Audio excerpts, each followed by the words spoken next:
Okay.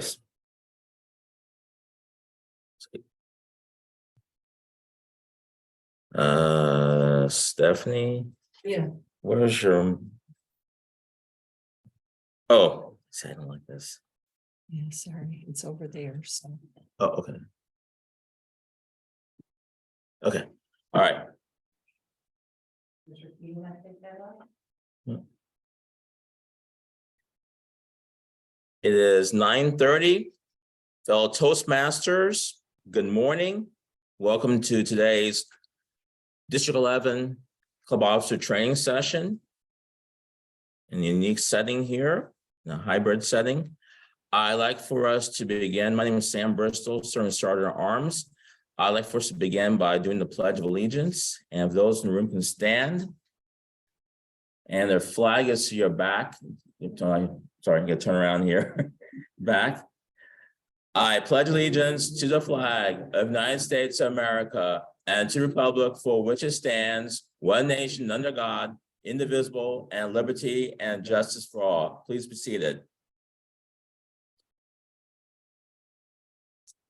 I'd like to give control of our meeting to our host, District 11's Program Quality Director, Rick Holtmeyer. Rick.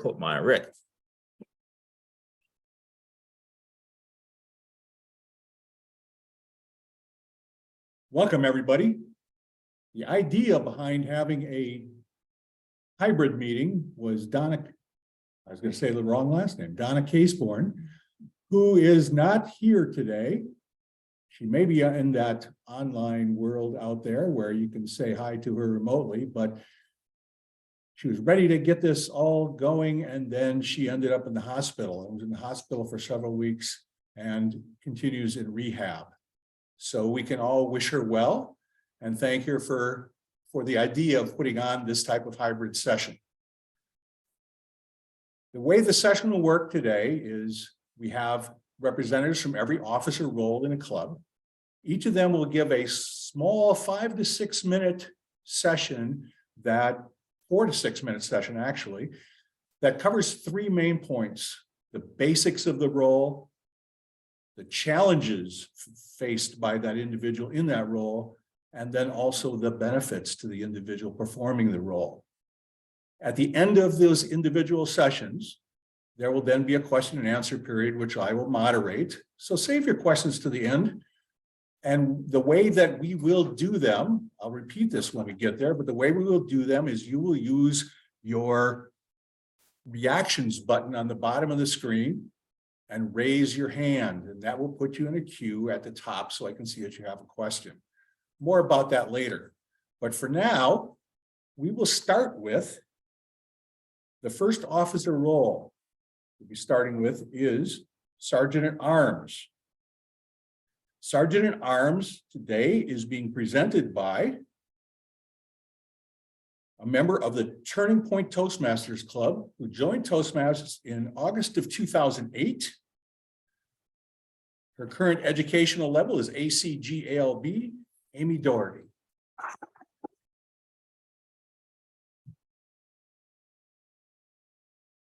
Good morning, fellow Toastmasters. Could you please help me thank Stafanee Townsend and all the volunteers who helped us to coordinate this wonderful training this morning? Thank you all. And Rakia, I'm just going to be using the standard PowerPoint presentation that's from the Toastmasters website. And I just want to say in advance, there's a lot of information in this presentation. So please use your resources and come back to this, but I only have 4 to 6 minutes. So I'm going to be moving through the slides pretty quickly. So go ahead next, Rakia. Today, we're going to talk about the role of Sergeant at Arms, the responsibilities and the resources available to you. Next. Again, it's just on this slide here, the role, the resources, and the responsibilities. Go ahead next, Rakia. Okay, I want to talk about the role. So what do you think the role is? If you had to say in one sentence online there, if you just want to give me an idea in the chat, how would you describe the role of Sergeant at Arms? And in the room, if anybody wants to volunteer in a sentence, what would you say how would you describe the role of Sergeant at Arms? The ultimate helper. All right, excellent. Sam, our Sergeant at Arms who started our training today, says the Sergeant at Arms is the ultimate helper. Fabulous. Go ahead, next. So we'll get a little more ideas about, thank you. I see the coming in on the Zoom also. So the responsibilities, it divides it into the club meeting, outside, and then the executive committee meeting. Go ahead, next. So first we'll talk about during the club meeting, before, upon arrival, and then what the role is doing during the club meeting. Go ahead, next, thank you. So before club meetings, the main thing, if you're in person, we want to have the room available to us, right? Thankfully, we have Faith here that gave us this lovely room. Some of us meet in restaurants, but one thing that as I've talked to some Sergeant at Arms about this before the training is we have this opportunity now with hybrid meetings. Some things new to think about is the hybrid meeting room person, the room monitor. So we're helping in the room, the physical room, as well as we're helping in the Zoom meeting. So you might have a backup for both of those, helping to set up and start in the physical room, as well helping to set up and run our virtual meetings that we are having now. So along those lines, a couple of tips that I would give to you is really be thinking about a backup person. So have a backup person who could take over your role as in person and as well as in the Zoom. And I would say for me, this was a good role because it really helped to build my confidence that I got to start the meeting and I got comfortable with the mission. So I would say if you, it's excellent. This is an excellent role for new Toastmasters. Go ahead, next. Okay, so upon arrival, the things that we are doing to help to get our meetings in order are, the Sergeant at Arms came in, got the room all in order. Our tables and chairs are orderly here. We have all of our materials available. And I would say along, those lines with our new post-COVID is our materials, our materials for the online meeting as well. So, Sam's very handy and Stafanee helped us get all of these online things available, the cords, the laptop and everything. So upon arrival, that's one of the things that the Sergeant at Arms does for us to help us have successful meetings. Go ahead, next. And then the temperature and the guest book. So we want to be comfortable. We want to have our guests sign that guest book for us. Go ahead, next. And then during the meeting and online, in person, our Sergeant at Arms wants to kind of keep the meeting in an orderly fashion. If we're meeting in a restaurant, the Sergeant at Arms might be kind of the person managing that meeting room for the restaurant and any communication going on with your server, collecting any ballots. Go ahead, next. And then after the meetings, as Toastmasters, we want to, set a good example and return the meeting room to its original configuration, put our supplies back where they go, try to make the room as nice as it was when we arrived. Next. Okay, and then outside the club meetings, the Sergeant at Arms would be responsible for, again, scheduling that meeting location, making sure you have adequate supplies, and then attending those executive club meetings. And I want to point back again, like where I got this presentation, which you can review. The Toastmasters website is an excellent resource for all kinds of information, documents, and supplies. Also, if you're Sergeant at Arms, you want to get comfortable with that because that's where you're going to order your supplies for your club. Go ahead, next. And then also outside the club, as I said before, but good to remember for this role as well as other roles, honestly, having a replacement available, having a backup, especially this role is really important because if you are meeting in a location and you have the supplies, you want to have that person and backup so that if you can't make the meeting, your supplies can make it to the meeting and the club can still be successful at having a meeting. Go ahead, next. And then there's the executive committee meeting. So you'll participate in all of the planning for success for your club and attend that executive committee meeting. Go ahead, next. Okay, so from here, you want to think about how, when, who, and what. Go ahead to the next slide, please. So just some questions to really think about moving forward, how you're going to fulfill this responsibility, when to complete those actions, who can help you, and what materials. And I would say, again, Toastmasters website is excellent for the physical materials, and all of these wonderful Toastmasters here are excellent as well, especially the DTMs are always happy to help. So in a nutshell, that is the role of Sergeant at Arms. Thank you, fellow Toastmasters.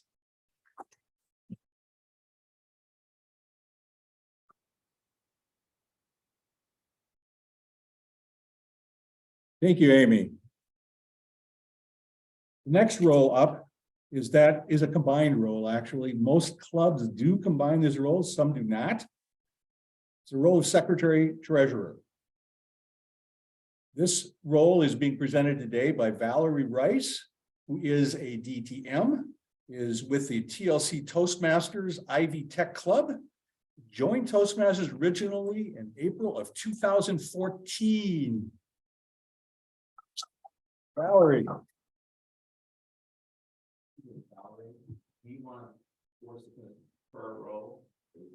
No, not to my knowledge. I have 6 minutes like everybody else. Okay. All right. All right, it's online, feels kind of strange. How many people have actually been the secretary or treasurer or both? Raise your hand. All right, in the chat room, put in for me, how many people? All right, we got a LaDonna. Okay, if you are in this role for secretary or treasurer, this discussion is for you. I really think it's for everyone because it is important to train others in your club to do what the secretary treasurer does in case something happens. We know life happens. In this speech, I'm going to talk about 3 things. Number 1, what is the function? Number 2, how do you do it? What are some tips or best practices for you? And then number 3, what's been my experience and how you can find some growth? For number 1, the function. For secretary treasurer, it's exactly the same as the world sees it as. They're both record keepers, right? You keep your records as a secretary, you keep your records as a treasurer. The treasurer, on the other hand, they deal with the finances. Rather than go through the basics for that, just think about in the real world, if I took care of my finances, what would I need to do? I think it's more important now to move to, okay, how do I do it?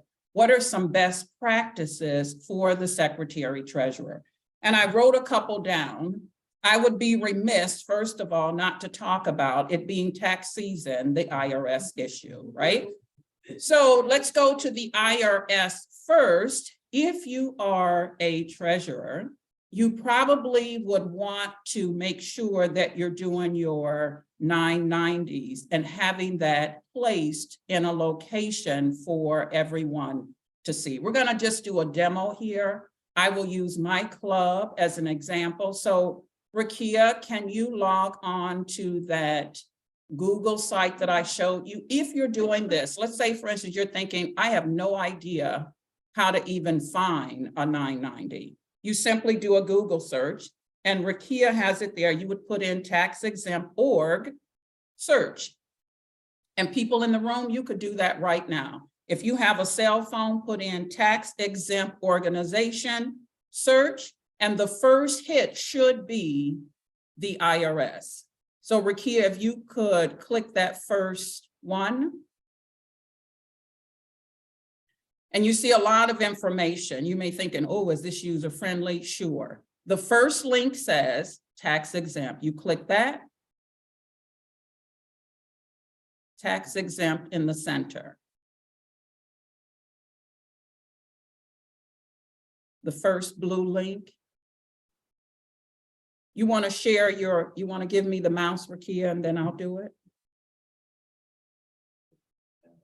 The first active link in the center just below the yellow. Yep, it says tax exempt organization search tool. Yep, right there. You have to scroll down a little bit more. Then put in search for tax exempt organization. And Rakia, I'm going to put something in the chat box just for you. And we're going to do a demo right here. Rakia, if you could take a look at the chat box, just type in exactly or copy and paste the numbers that you see. Where it says the third box, first row, keep it at all search, and then do EIN number. Can you type that in? Yep, and then put in Gary. And then Indiana. And you would just be putting your own information in here. Then search. If you scroll down, if you click Toastmasters International, our club has been open for, this will be our 6th year. All of this is right there for you. If you just click, let's say 2021, Rakia. And there you have it. You can copy or you can print this. And you might be thinking, okay, where does this go? It has been my experience that it is best to do it with a Dropbox. Secretary, treasurer may think, well, where do I go? Dropbox.com/basics. And that's how you would do it. If you want the IRS letter to open a bank account, you would go to our website. And Rakia, if you could quickly go to Toastmasters International, you would log in as yourself. And once she gets there, if you put in EIN at the search box, you will find that. You will only be able to get this if you are a member. So those are some of the basics. In terms of my experience, I think if I could encourage you, stay with innovation, meaning technology. Automate as much as you can to have everything housed in one place. I gave you the Dropbox. I gave you information about the IRS. And where do you go for more information? Toastmasters International under Club Officer Roles. This concludes my discussion. If you have any questions, wait for the panel discussion and I'll be more than willing to help you out. I'll call you back up. Rick?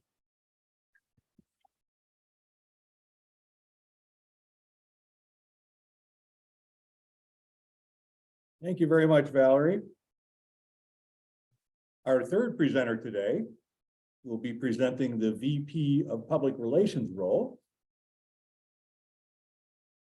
This will be by Ebony Carter, who is an LD5 from Indie Inspirations, originally joining Toastmasters in 10/2019, just in time for COVID to come along, right?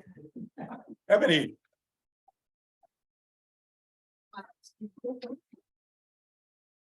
Great. Thank you. Good morning, everyone. I hope everyone's having a wonderful, wonderful day. So as Rick said, I am Ebony Carter coming to you from Indie Inspirations here in Indianapolis. And I am going to talk to you about my role. Of course, as stated earlier, we'll be talking about the basics of the role, the challenges of being VPPR, and also some of my personal growth experiences. So one of the basics of the role is updating your website. I mean, that's pretty basic, as basic as it gets. Updating your website is super important. It helps your new members come and find your club, helps you figure out what time your club starts, when your meetings are happening, on whether it's hybrid or on site, and it kind of helps your members plan for the commitment that they're going to make for the rest of the year or rest of the 6 months, however long they decide to sign up for a membership, it really helps them understand how your club operates. So that's one piece. Another piece is updating your website on a regular basis. You know, when you go into the actual site that represents your club, that should represent your club as a whole. It should kind of show and give a preview of what they are coming into. So I like coming up with themes. I want people to feel comfortable when they come in and meet with us and hang out with us and learn different tips and trades on how to speak in different crowds and different spaces. So making sure that your site looks inviting and welcoming, right? Another thing I like to work on is social media. So I know all of us have an Instagram, hopefully, right? All of us have an Instagram or Facebook or Twitter or Snapchat, right? I personally love Instagram. It is one of my favorite sites. So making sure that your Instagram also represents your club and kind of make it different. You know, you don't always have to share things that highlight different club things that's happening within the club, and maybe give some encouraging pieces or things that draw people in who aren't normally a speaker or who wouldn't normally come to something like Toastmaster, to open up their mind and make them like curious about coming to join our club. So try different things. That really helps bring in new members. One of the challenges that I experienced being VPPR is time. I don't know about you, but time is super thin. It goes so fast, right? So time is a huge thing. I am in my day job, I am a project manager. So juggling those different things and then coming in and being VPPR when I first came in, and even now, sometimes I experience some time issues and I have to kind of prioritize. So balancing your time and making sure that you post those updates on time, because sometimes you look up and it's already been a month. It's like, oh, that new, the magazine has come out already. Let me go and update the site so people know where to go and things of that nature. So be very aware of time and staying connected to people. As VPPR, you don't really get the opportunity to talk to people as much as, like, say, the VPE or the VP of membership, right? So being connected, usually the tech person is that person in the basement kind of sitting by themselves in a dusty chair, and no one talks to them unless they have an issue or they want to do something different, right? So kind of connecting with the people is kind of a struggle sometimes. So just, you have to put in that extra effort in connecting. One of the ways that I've learned to connect is by kind of using some of the members' accomplishments and kind of connecting with the officers and including them in some of the website postings, maybe posting their accomplishment, posting that they went to the next level, or leaving a letter from one of the officers, why they joined Toastmasters. I have one currently where our president kind of talks about why he joined and the benefits of being a member of Toastmaster. And some of my personal growth experiences, I found my personal voice. I learned how to be comfortable in my own skin when I'm speaking in front of people. A couple years ago, I would have never accepted to come and do this today and speak to you in front of all of you. I would have said no, and I would have ran out the door, right? But I am here today, and this is a huge growth experience for myself. Improving my intuition, learning to read the room was huge. Understanding what people want and what inspires them, that helps kind of speak to the page and inviting people in. So when they go to that page, I know what the vibe of my tribe is, right? I know what to look for and to make sure that I continue to attract that same kind of people. So one last thing I'm going to list about my comfort is learning to be comfortable to speak on the fly. I know we all learn that in Toastmasters on a regular basis, learning to speak on the fly when we have table topics, right? So learning to talk comfortably on the fly was a huge growth experience for me while being a part of the club and, of course, being an officer of the club. So with that being said, I hope that some of you decide to become a VPPR one day. It is super rewarding and you get to meet lots of wonderful people. So thank you. That concludes my presentation. Thank you. Thank you very much, Ebony. Our fourth role for today is the role of VPM. The presenter for that is Jerry Webb. He joined Toastmasters in 2008 and got his first DTM under the old system. He's now working for his Pathways DTM. He is a member of St. Luke's Toastmasters. Joined in 2008, as I said. Jerry Webb, DTM, presenting for VPM.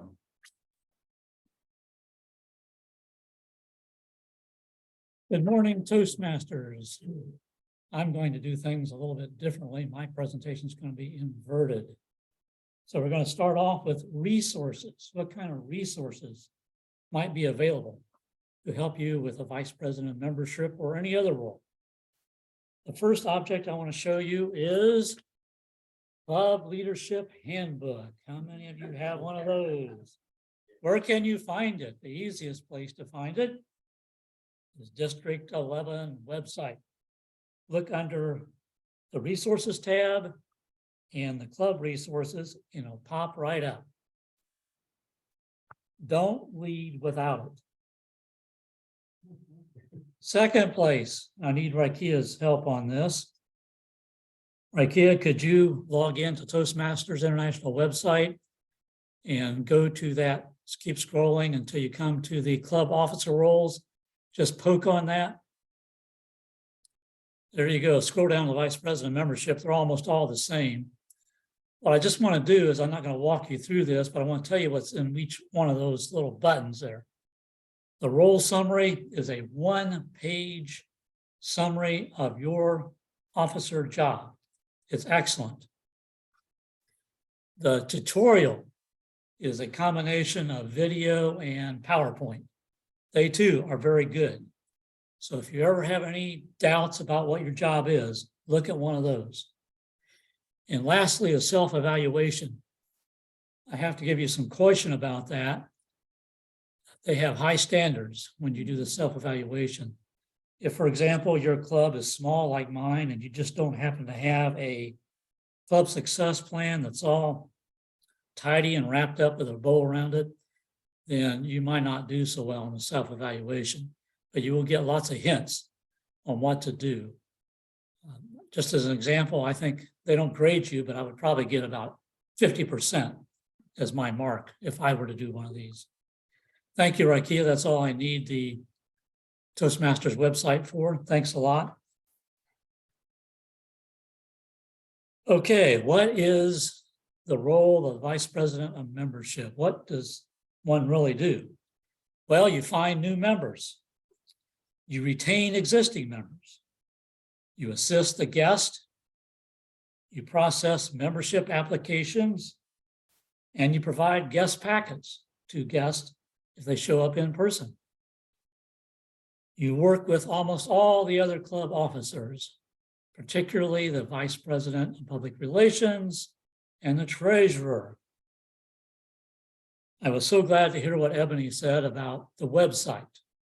And I'm going to just briefly mention, normally that kind of falls within the realm of the vice president of public relations, but at our club, I did a project, so I'm kind of maintaining our website.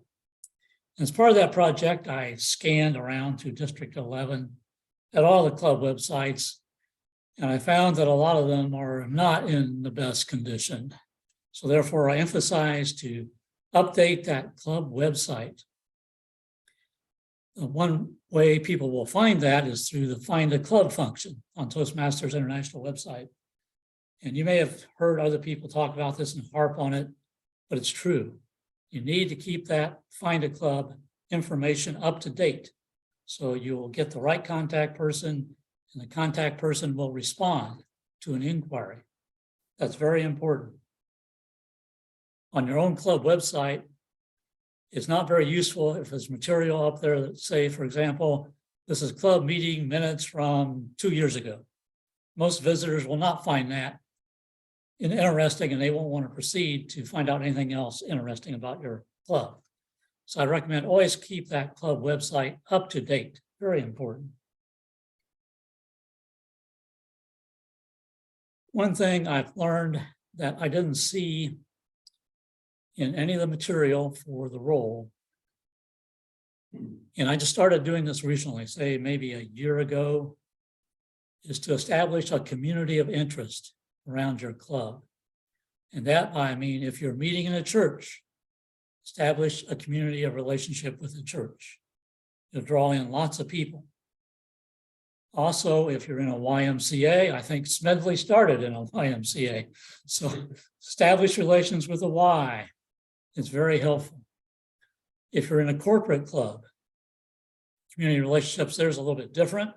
but it would be management and the Department of Human Resources would get you off to a good start as far as attracting members and hopefully roping them in and keeping them interested in Toastmasters.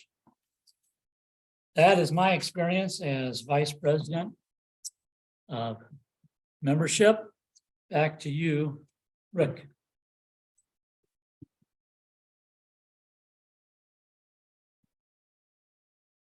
Thank you, Jerry.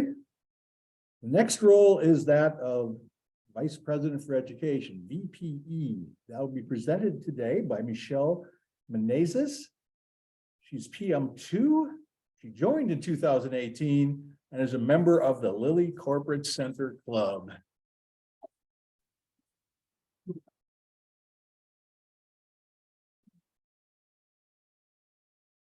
Ricky, could I have the slides up, please?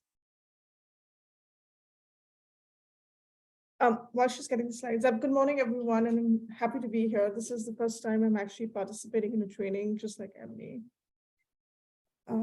Once we have the slides up, I was the VP of Education for my club last year, so I'm hoping that what I share with you will be based on my role experience. And there were a few challenges, but I've also provided some ways to work around those. I'm just waiting for the slides to come up here. Come and give me just a second. Oh, yeah, sure. While we get started, I'd like the first speaker who sort of suggested to the audience on what the impression was on what the VP of Education role is. So if people wanted to leverage the chatter in the room and to summarize in a sentence, what is the essence of this role? That would be great. It's the mastermind.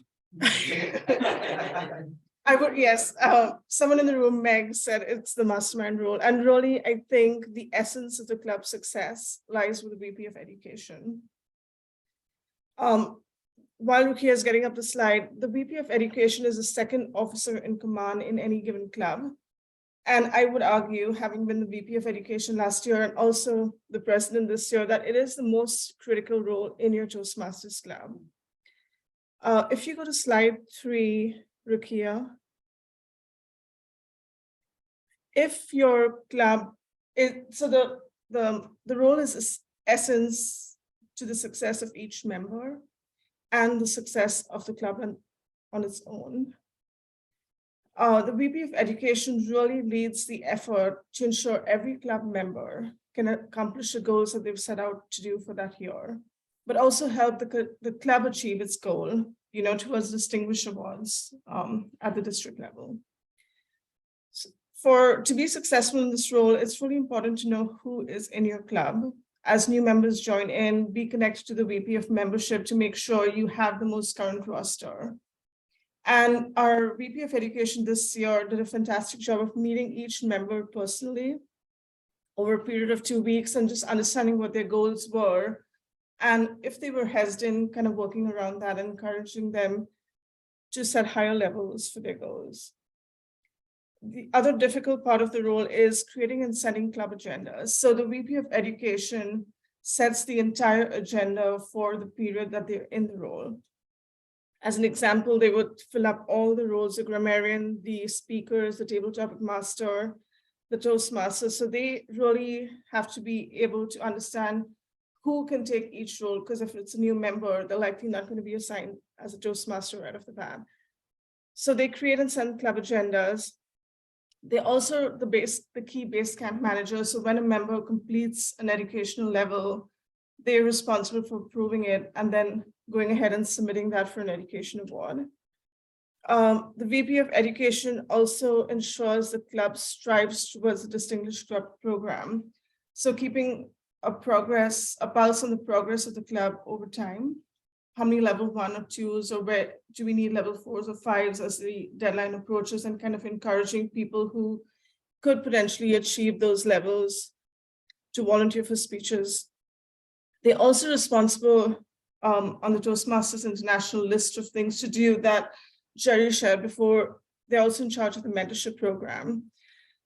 For every new member to have a good experience, you really need a very good mentor or coach assigned to them so that they can navigate through all of the uniqueness of Toastmasters and be successful and stay in Toastmasters. So the VP of Education is also in charge of mentorship.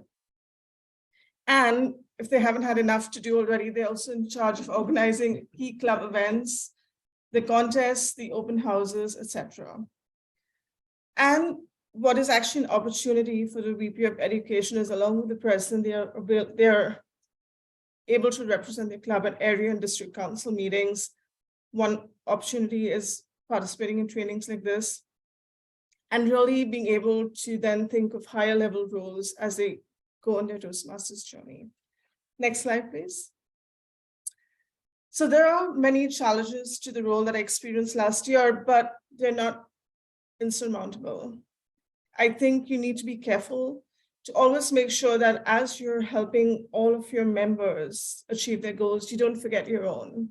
So make time for your own speeches and make sure you get from Toastmasters what everyone else is getting, because you are giving a lot to ensure their success.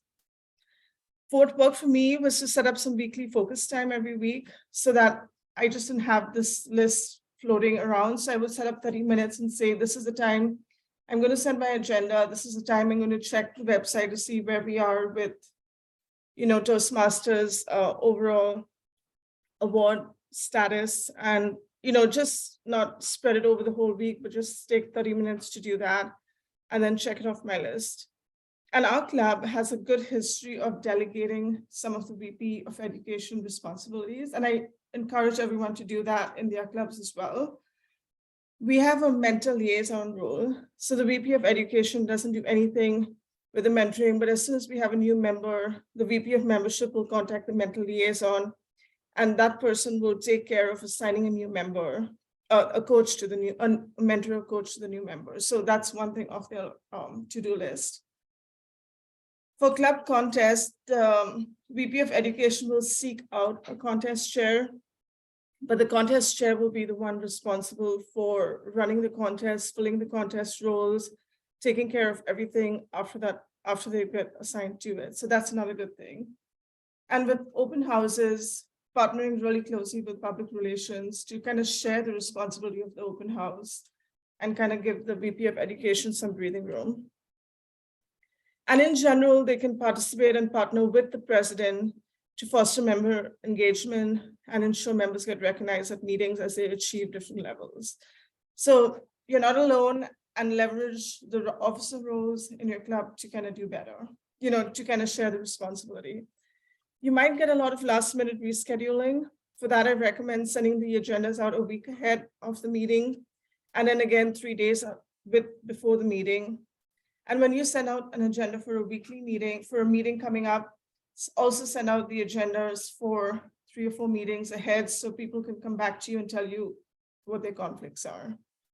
And then someone mentioned this before, when you transition to another VP of Education, it is a role with a lot of responsibilities. So allow a good amount of time for overlap with that next person and make sure you're always available to them for the first 3 months. And they'll have a better experience. They'll learn from everything you learned over the last year, and the club will be successful. Okay.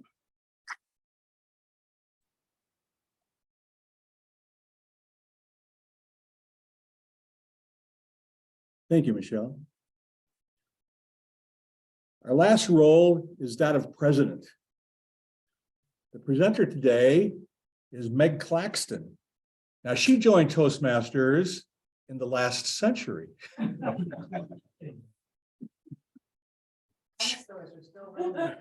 She's a member of 2 clubs, the Lilly Corporate Center Club and the Greenfield Toastmasters Club. She's a DTM, but interestingly, as I look at the statistics, she has been a past district governor as well as district governor twice. Once from 2008 to 2009, and again from 2014 to 2015. So you should know all about club presidents, Meg Claxton.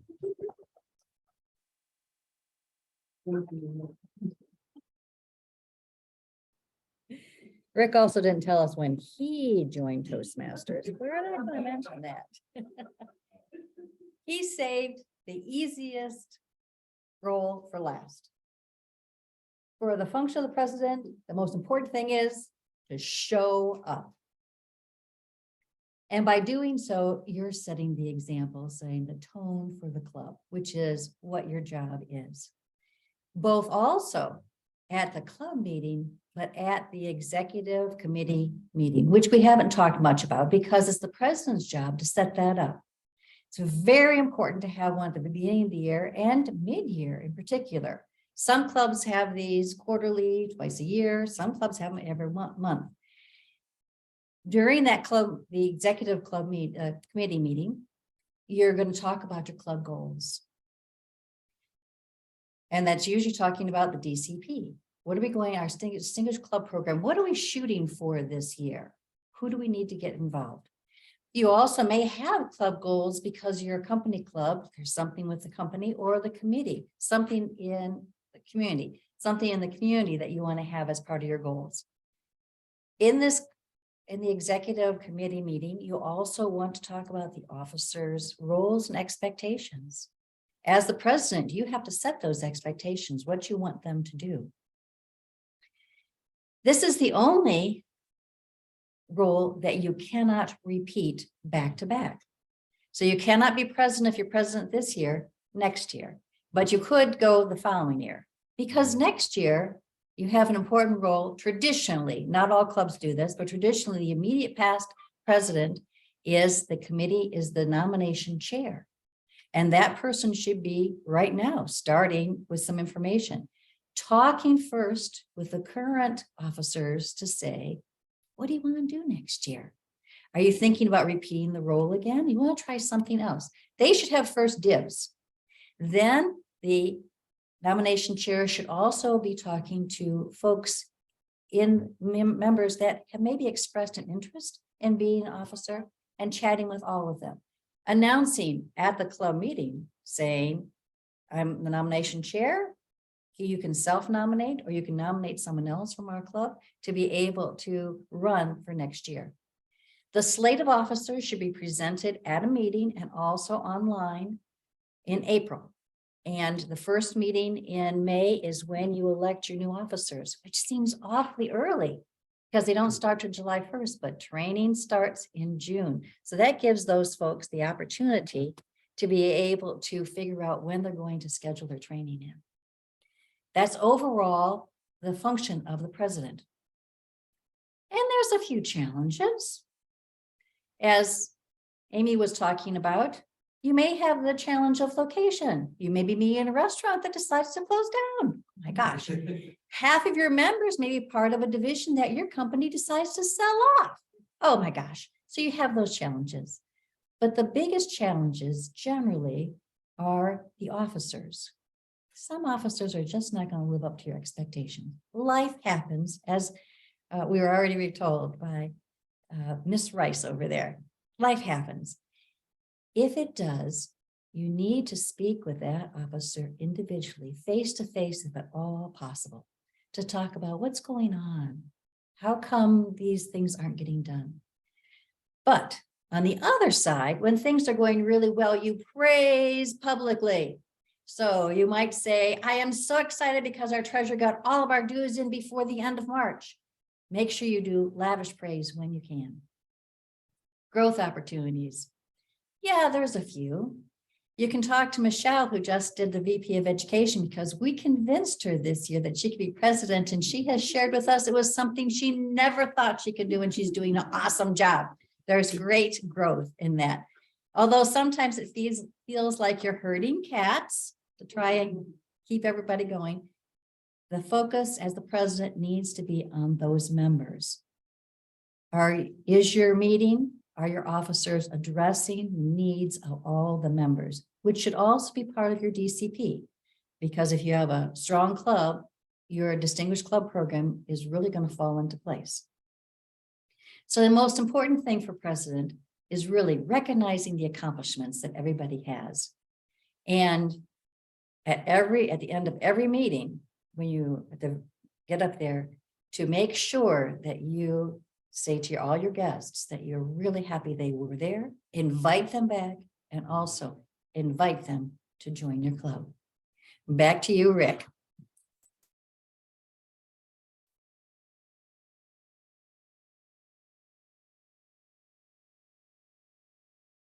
I guess I'm a little taller than Meg.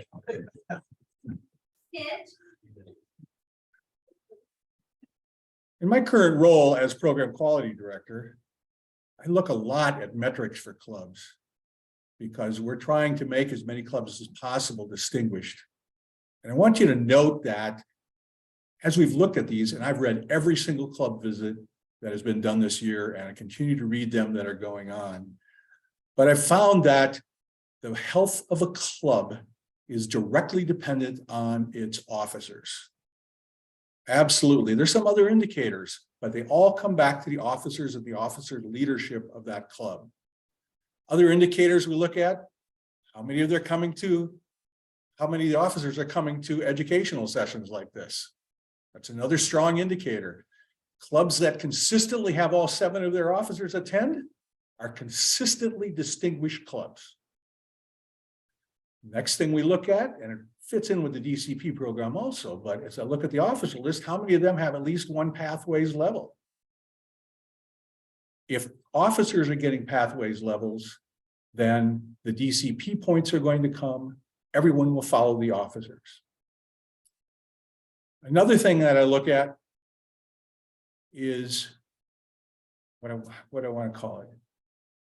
Communications, I guess, is what I want to say. Is if we try to reach out as an area director, division director, myself out to a club, and the communications are forthcoming and get responses right away, we use that as an indicator of how communications go in the club itself. And if they're good, this club is going to be great. Even if they're having trouble now, you can tell from the communication among the officers and leadership of the officers that that club is going to do well. So those are the things we look at. Again, it all comes back to the officer. You own that club. You're the heartbeat of that club. You make it happen. And now we're going to take all those people who just spoke and line them up here toward the front so they can quickly come to you if you have some questions. You might as well go down to your reactions and raise your hands now, because if you don't have any questions, then I'm not going to ask them anything. Oh, we have somebody here in person that wants to ask a question. Sam at the back of the room. Yes, I want to give Valerie a chance to share with some thoughts about the secretary. Would you like? You might need to repeat. Yeah. You want to repeat the question? Sure. Go ahead. I don't know if I'm. All right.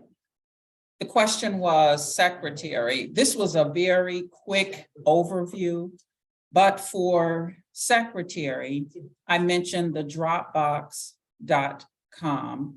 That's a location that you can keep your information. You would want to make sure that after each of your meetings that you're doing minutes. Robert's Rules of Order can become your best friend. It tells you how to set things up for your meeting, which is how our Toastmasters clubs are run. To answer Sam's question, I think it would be best come up with a system. At the end of my presentation, I mentioned innovation, innovation, innovation. Use Google Forms. Set up what time was the meeting, where was the meeting held, were there prepared speakers, and did you do a best of the best? Just click off the form, print it out, and you can place it in your Dropbox. If you have a website, you might want to use that.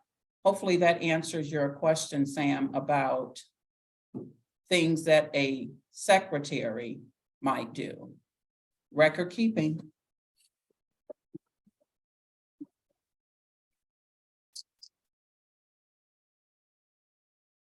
Nobody out there that's remote of the almost 30 attendees has any questions? I just want to elaborate on a couple of things that were mentioned. Do we have somebody? Oh, I don't see it on this screen, but Kathy. Yes, I had a question about the treasurer. I don't think our club has ever filed the 990. I know I've worked in nonprofits and I know small nonprofits would file the postcard, which is easy to do, but do you have to, I thought to do that, you had to have a EIN number individually for the club, or do you just, whoever was talking about, about it was a Gary Club, do you have an individual EIN, or do you, the federal ID number, or do you just use Toastmasters International on file? That's a great question regarding the IRS. I mention this because some clubs get nervous and say, we've never filed taxes. The international site takes care of that. You may get an electronic 990, or it used to be a postcard. My suggestion to you is when you are treasurer, place that somewhere so that question of, do we have to file, is answered. Toastmasters International does everything for us, but you still need to be the record keeper of this information. A lot of clubs are missing this from their database. That's why I mentioned this.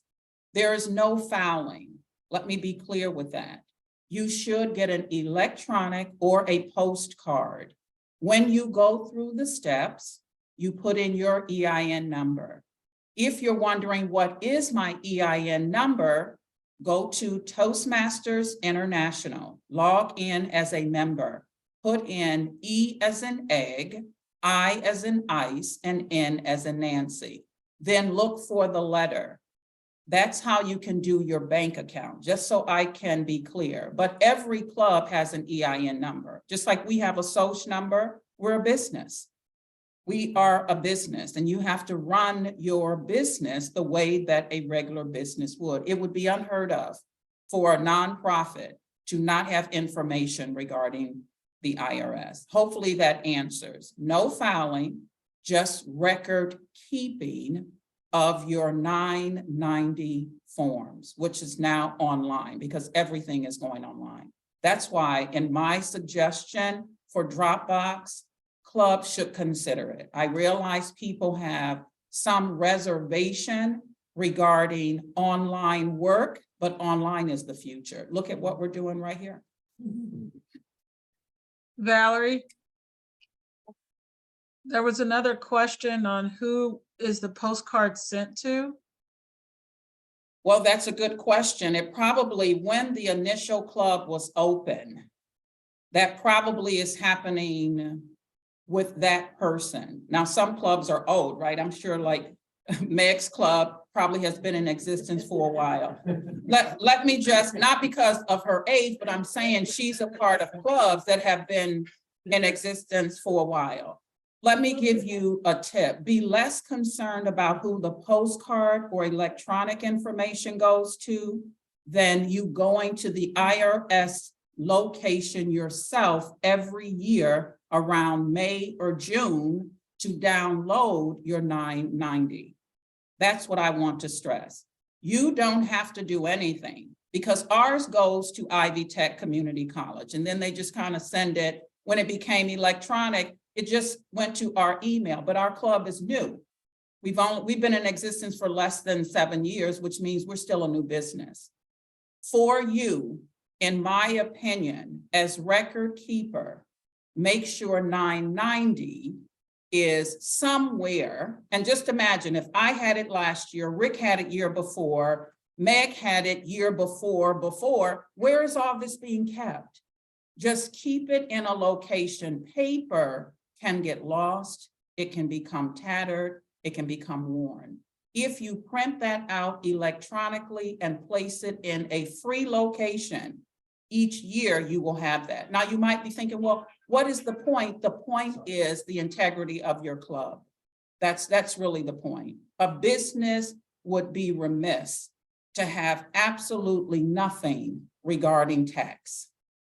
But that's my opinion. If you want to just miss the step, you're fine to do that. But I really think, especially now, and we have a question in the room. Did you raise your hand? Oh, okay. I thought since I was up there. Okay. So hopefully that answered her, Rick. Apparently so, thank you. I have a question. It's something that we see all the time for area directors going out to club meetings. Let us say, and I'll direct this to Michelle as VPE representative here. You have a club agenda, 2 speakers on it, everything's fine. The day before the club meeting, or perhaps even closer to the club meeting, both speakers drop. What do you do? Michelle?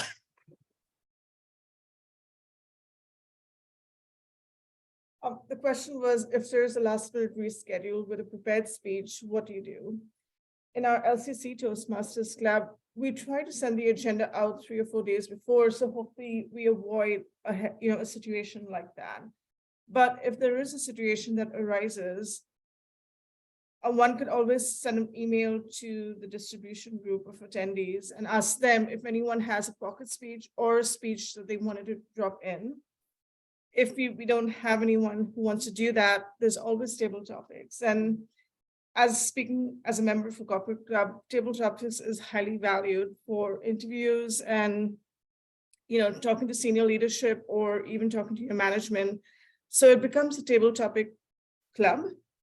But as president, the VP of Education could always work with the president to kind of reinforce members trying to stick to their prepared speeches slots, but life happens and people have to prioritize something that's more important. So I hope that's helpful. I'll just note that I have a slightly different attitude on that. I believe that whenever we do a table topics only meeting, it only does 1/3, or maybe a little bit more if you're a club that does actual evaluations on table topics, which some clubs do, but it misses some of the big pieces. I believe it's the responsibility of the officers to have a pocket speech that can be called upon by the VP at the time. Did you have a question? My question is, how are you guys communicating to the younger generation who don't always read emails?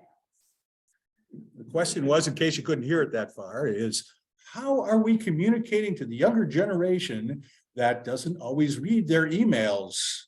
Anyone want to take that? Thank you. So the question was, how do we communicate with the younger generation who doesn't always read emails? For me, it would be, you can use any kind of messaging system. So in my office where we work, we use Microsoft Teams, right? So that's a way that we communicate. We also post, of course, on our websites, Instagram, Facebook, those places. Or if you are one of those clubs that have a Snapchat and you like to Snapchat some of your events, you can share it on your Snapchat. Hey, we have this event going on at XYZ, you should come on down. Or, hey, we've canceled this event. Make sure you reschedule and go back in and re-register and things of that nature. Whatever the change is, find a space where they're communicating, where they're going to be at, pretty much. I would also suggest when you have new people coming in, find out where their place of where they like to be communicated at. Say they may like to be communicated through Teams, or they prefer text message, right? Some prefer for you to jump on Facebook and send them a Facebook Messenger or post it on the club's website on Facebook, but use any avenue that could be used where that young people are hanging out. And if all fails, just ask. Back to you, Rick.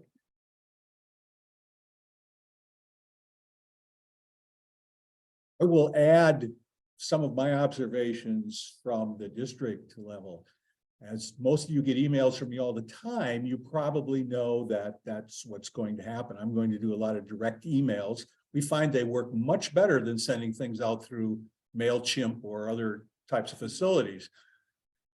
But those of you that are working directly for me know that if you haven't responded to that email, they're going to get a phone call next. They'll get a phone call, then they'll get a text message. And then if it's really a serious thing, then I'll end up driving out to their house and stopping at their front door, knocking on the door. So the answer to the question is use all, as I want to emphasize, use all available facilities. Other questions? Anyone out there? Seeing none, then, I want to thank all of you for coming. Just remember again, as of any office that you hold the heart of your club in your hands. When you make it better, you're making it better for all of your club members. And thanks once again to all the participants today.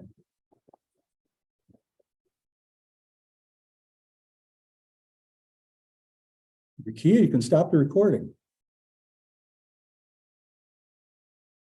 Goodbye, everybody.